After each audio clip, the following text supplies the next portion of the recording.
धनबाद के हीरापुर स्थित park market क्षेत्र में आज एक खास मौके पर शहीद क्रांतिकारी चंद्रशेखर आजाद के पौत्र अमित आजाद पहुंचे। इस दौरान वे राजेश बर्नवाल के आवास पर रुके, जहां उनका गर्मजोशी के साथ स्वागत किया गया।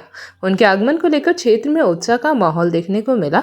अमित आजाद आगामी 7 अप्रैल को निरसा के बैजान स्थित महर्षि दयानंद गुरुकुल में आयोजित होने वाले एक कार्यक्रम में भाग लेने धनबाद पहुंचे हैं। इस कार्यक्रम में वे मुख्य रूप से उद्बोधन देंगे।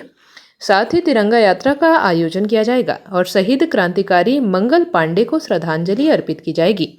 मीडिया से बातचीत के दौरान अमित आजाद ने कहा कि वे करीब 4 साल बाद धनबाद आए हैं और यहां आकर उन्हें विशेष खुशी हो रही है। उन्होंने कहा कि चाहे आज के हालात हो या आज़ादी से पहले के, देश की जनता की भावना ही हमेशा सर्वोपरि रही है और सरकारें भी उसी के अनुरूप कार्य करती है। उन्होंने यह भी कहा कि आज के देश के बलिदान क्रांतिकारियों को जनता ने अपने दिल में जिंदा रखा है। उन्होंने युवाओं से खास संदेश देते हुए कहा कि आज के दौर में टेक्नोलॉजी का सही उपयोग करना बेहद जरूरी है। उन्होंने मोबाइल फोन और सोशल मीडिया से दूरी बनाकर देश के इतिहास और क्रांतिकारियों को समझने की अपील की। उन्होंने बताया कि देश को आज़ादी दिलाने में करीब 7,23,000 क्रांतिकारियों ने अपना बलिदान दिया, जिसे कभी भुलाया नहीं जा सकता है। अमित आजाद ने अपनी यात्रा का जिक्र करते हुए बताया कि हाल ही में उन्होंने देश भर में 1,60,000 किलोमीटर की यात्रा पूरी की है। इस दौरान वे महाराष्ट्र से लेकर पश्चिम बंगाल तक भ्रमण करते रहे और बच्चों को देश के महान क्रांतिकारियों के बारे में जागरूक किया। उन्होंने कहा कि देश के अलग अलग हिस्सों में लोग अलग अलग नायकों को जानते हैं, लेकिन सभी को हर क्रांतिकारी के योगदान को समझना चाहिए। अंत में उन्होंने कहा कि आज के युवाओं को क्रांतिकारी से सीख लेने की ज़रूरत है। उनके लिए देश सबसे ऊपर था और भारत उनकी माँ थी। ऐसे में युवाओं को भी राष्ट्र के प्रति अपनी जिम्मेदारी समझनी चाहिए और देशभक्ति की भावना को अपने जीवन में उतारना चाहिए। नमस्कार, मैं अमित आजाद, पौत्र क्रांतिकारी अमर हुतात्मा चंद्रशेखर आजाद जी।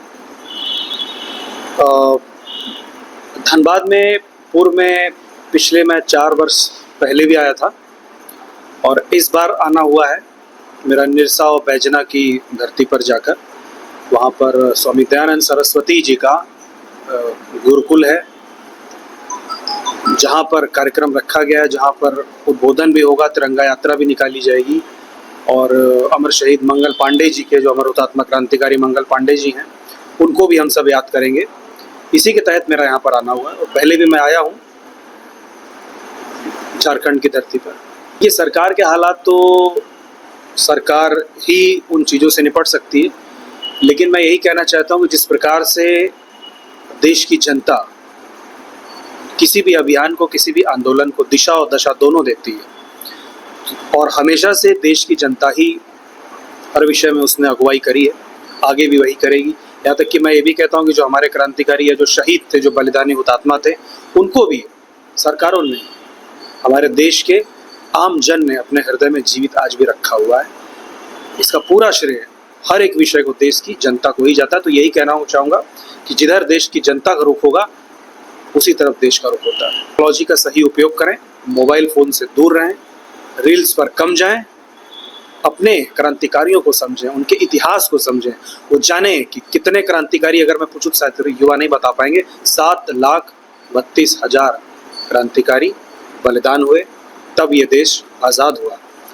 इसलिए उस महत्व को समझें और सबसे पहले माँ, इस धरती को अपनी मान लें, तब कुछ सोचने का विषय ही नहीं रह जाएगा। यही युवा को संदेश हो सकता है। क्योंकि देखिए, मैं भी इस मार्च को मेरी 1,60,000 किलोमीटर की यात्रा पूर्ण हुई पूरे देश में घूम कर।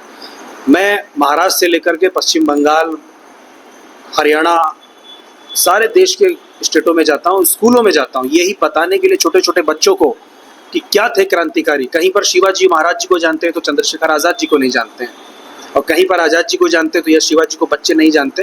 तो बच्चे छोटे छोटे खड़े होकर मुझसे क्वेश्चन करते हैं कि हम क्या सीखें आज़ाद जी से। तो मैं उनको बताता हूँ, तुमको आज़ाद जी की तरह अब गोली नहीं मारनी, तुमको उनका संकल्प याद रखना है कि क्यों उन्होंने संकल्प लिया था अपने अंतिम गोली मारने का, क्यों उन्होंने संकल्प लिया था मैं आज़ाद हूँ, आज़ाद था और आज़ाद रहूंगा। उन्होंने कहा था इंग्लैंड के लोहे में ऐसी गोली नहीं जो आज़ाद के शरीर को भेद सके। ये संकल्प जो आखिरी सांस तक उन्होंने पूर्ण किया, ये हम बच्चों को सिखाने का प्रयास करें। तो युवा भी भगत सिंह से सीखें, चंद्रशेखर आज़ाद जी से सीखें, अशफाक उल्लाह खान से सीखें कि देश क्या होता है, एक थाली में कैसे खाते हैं अलग अलग धर्म के लोग। क्यों खाते हैं? क्योंकि भारत उनकी माँ थी, उनके लिए और भी कुछ भी नहीं था। उनको हम लोग भी निकले हैं याद दिलाने, और ये कार्यक्रम भी यहाँ पर रखा गया है। जेपी भारत लाइव, भारत की बात जेपी के साथ। वीडियो को लाइक करें, शेयर करें और चैनल को सब्सक्राइब करें।